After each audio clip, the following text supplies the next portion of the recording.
Hola, ¿qué tal? Esto es Fauno con Lentes y el día de hoy te quiero hablar de un concepto muy interesante que es la relación que tiene el misticismo con la ciencia.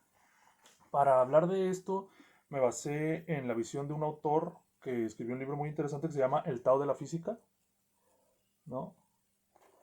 De Fritjof Capra, ¿no? Este autor, él es un doctor en física y te habla de muchos conceptos. Para hablar de él, del libro, de esto, primero que quisiera dar una especie de contexto histórico.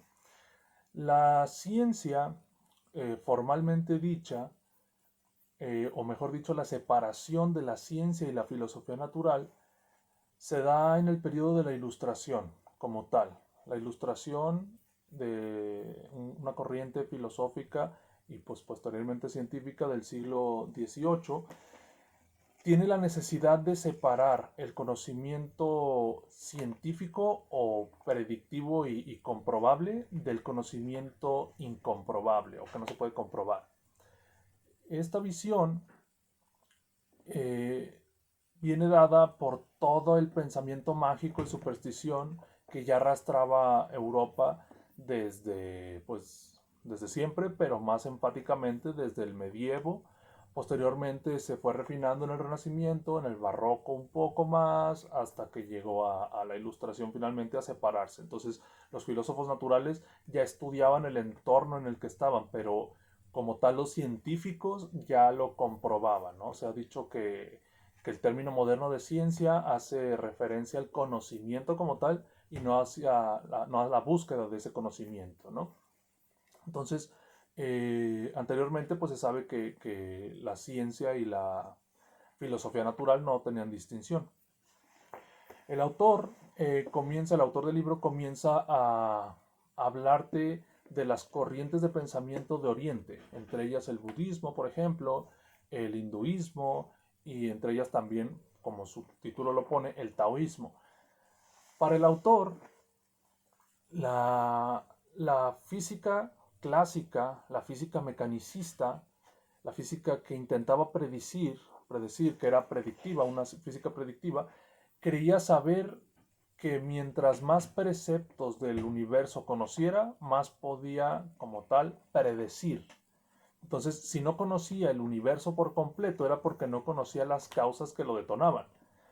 En este modelo, por ejemplo, el átomo de Demócrito, que viene del siglo 4 o 5 antes de Cristo, ya se formulaba como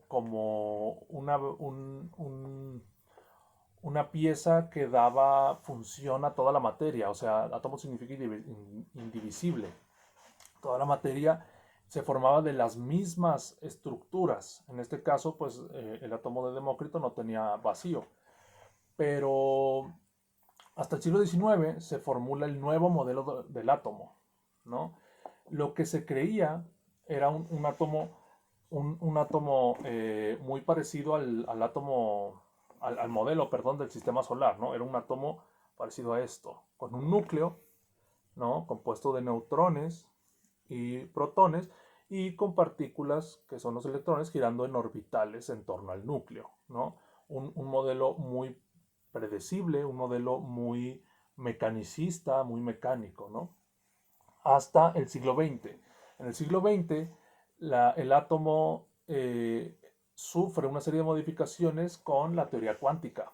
¿Por qué? Porque los científicos precursores de la teoría cuántica, como lo fueron Schrödinger, como lo fueron Bohr, como lo fueron Heisenberg, como lo fue Planck, ellos fueron dándose cuenta que para entender más el átomo tenían que aceptar que no lo conocían, ¿no? Un poco eh, socratiano el asunto, o socrático, perdón, porque, porque había que reconocer la ignorancia del tema para entenderlo. Entonces, pasamos de este modelo mecanicista en donde se podía teóricamente calcular y predecir todas las posibilidades del electrón en su orbital a un modelo donde prácticamente no se sabía nada, ¿no? Incluso el principio de incertidumbre de Heisenberg nos dice como su nombre lo dice, que no sabemos mucho de él, que no podemos saber su velocidad y su posición a la vez, ¿no? Entonces pasamos de un modelo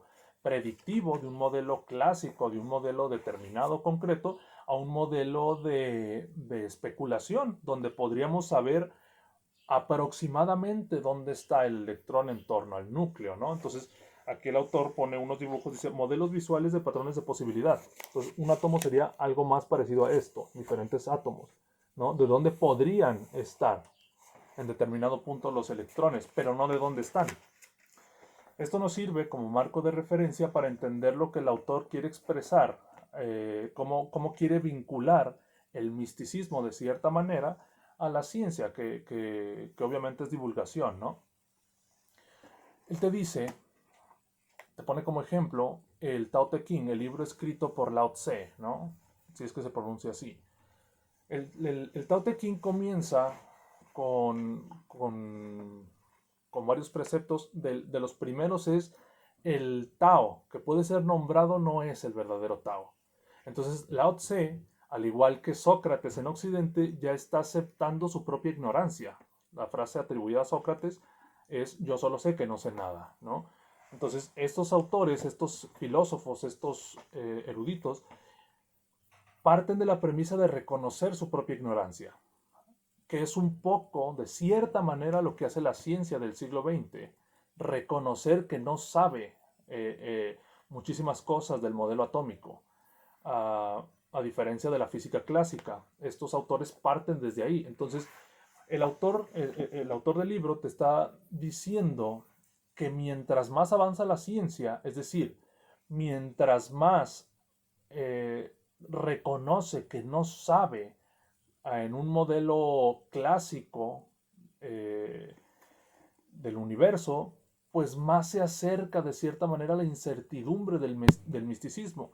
El misticismo lo que intenta hacer de cierta manera es reconectar una parte metafísica del hombre con una parte metafísica del cosmos, ¿no? Llamémosle Dios, llamémosle el creador, llamémosle la inteligencia cósmica, llamémosle como queramos, pero el misticismo lo que intenta es encontrar esa parte, esa conciencia o incluso esa inteligencia, porque hay que reconocer que hay una inteligencia precedente a la inteligencia humana, ¿no? Una inteligencia que ya estaba ahí antes de que la inteligencia humana reconociera en ella dicho concepto de inteligencia.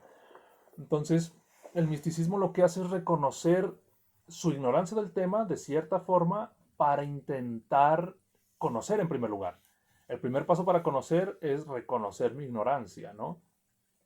Entonces, él te habla de cómo la ciencia, a medida que avanza desde el siglo XX, desde la física cuántica, como por ejemplo, hacia acá, va reconociendo que lo que creía saber del universo es cada vez menos estable y que para comprender el universo hace falta muchísima incertidumbre y de hecho podríamos hablar incluso de creatividad, ¿no? Podríamos hablar, por ejemplo, que Albert Einstein, que no se considera un físico cuántico, pero podemos hablar de él como un científico creativo, porque fue en contra de la física clásica o de los preceptos que se creían conocer en la época, ¿no? Entonces, este tipo de pensamiento, como el de Einstein o como muchos científicos, que podríamos denominar de creativos, fue lo que en primer lugar permitió romper esta estructura que se creía para empezar a querer conocer algo más, ¿no? Entonces, es un libro muy interesante. También quisiera recomendar un poco más de literatura al respecto, como lo es La ligereza del ser, de Frank Wilczek, ¿no? Un premio Nobel de física en 2004.